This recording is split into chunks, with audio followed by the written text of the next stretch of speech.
up, folks? Welcome back to Mr. P's Film Review. I am here with another review of Terminator Dark Fate, the sixth installment of the Terminator franchise, directed by Tim Miller, and it stars Mackenzie Davis, Gabrielle Luna, Natalia Reese, Arnold Schwarzenegger, and reprising her role as Sarah Connor after 28 years, Linda Hamilton.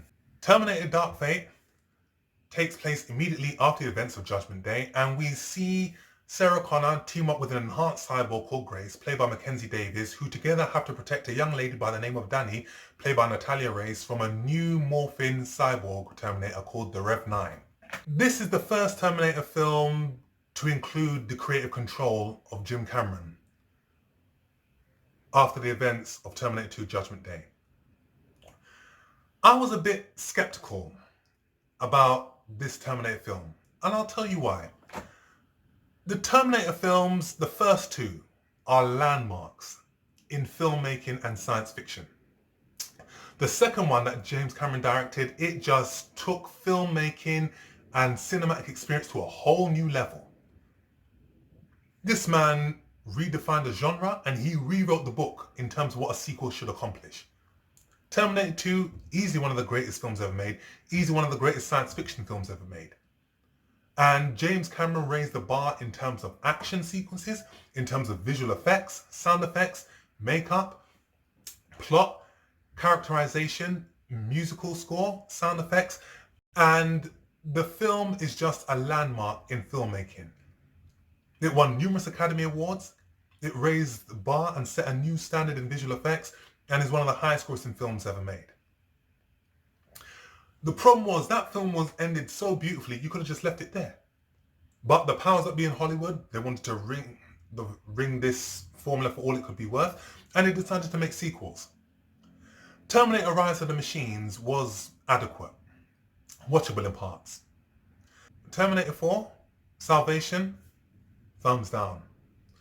Terminator Genesis, middle finger, and that is from fans and critics alike.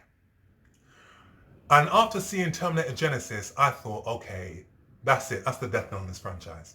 But when I heard that Jim Cameron will be on board again to deliver us a new Terminator film that takes place after the events of Judgment Day, Tim Miller, who directed the brilliant Deadpool, will be on board as a director, I thought, okay, here we go. We've got something special here.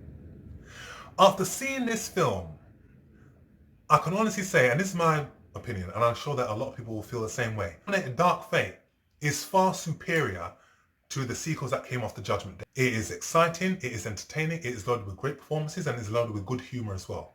Let's start with the performances. It was so good to see Linda Hamilton back on film, reprising her role, a character that she first played in 1984 and then took it to another level again in 1991.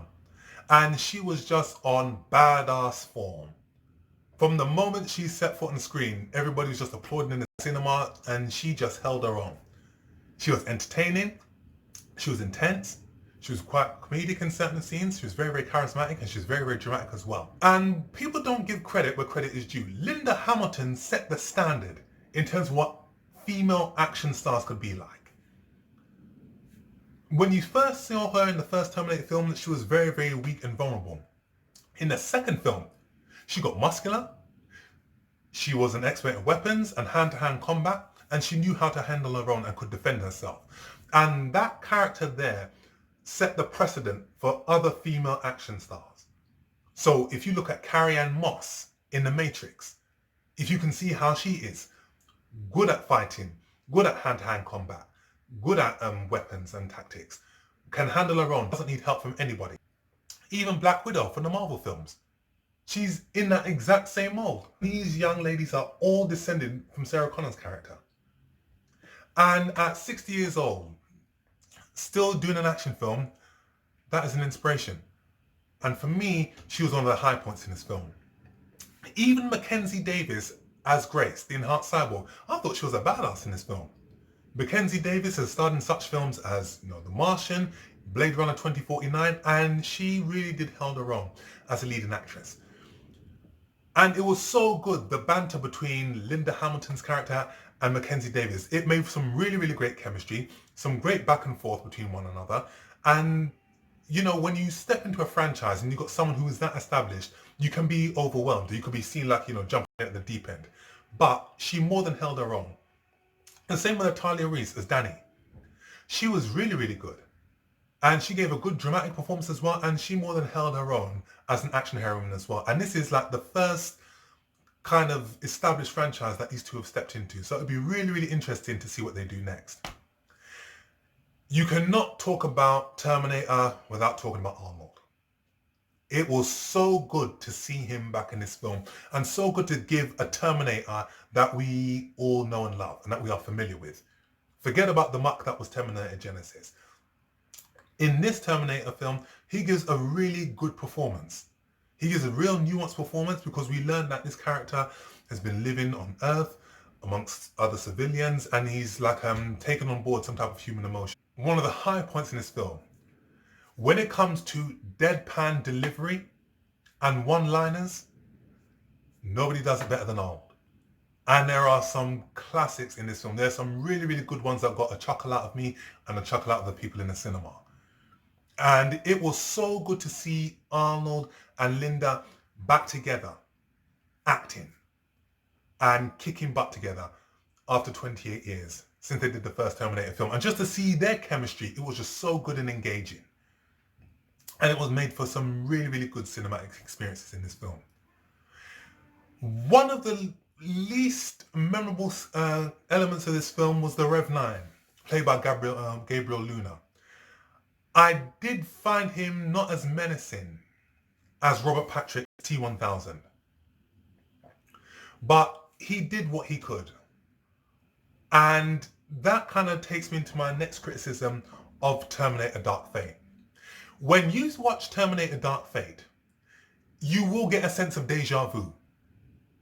There will be certain elements in this film that you will see that you will know have been derived from Terminator 2 or even Terminator 1. Even certain scenes from Terminator Rise of the Machines.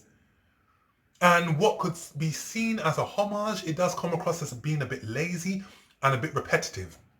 And there is a lack of originality in this. There's even one particular sequence where the Rev 9 comes out of a detention center and it sees the two cops, and he asks, okay, do you guys know where I can find a helicopter? And that was so reminiscent of Robert Patrick in Terminator 2, where he comes out of the mental institution, he sees a cop and he says, say, that's a nice bike. And there's even one particular scene in the finale where Arnie's going up against the Rev 9, not to give you a spoiler here, and that one particular scene towards the end was reminiscent of Terminator Rise of the Machines. So you just think that the writers just got real lazy and I thought, okay, this is our plot, but this is the sequence that I like from this Terminator film, that Terminator film, that Terminator film. Let's put them all together. Having watched this film and coming back home and giving my analysis, I can honestly say that despite the additional action sequences, the sequence in the C5 plane, the sequence in the dam, Terminator Dark Fate is nowhere near as good as Judgment Day.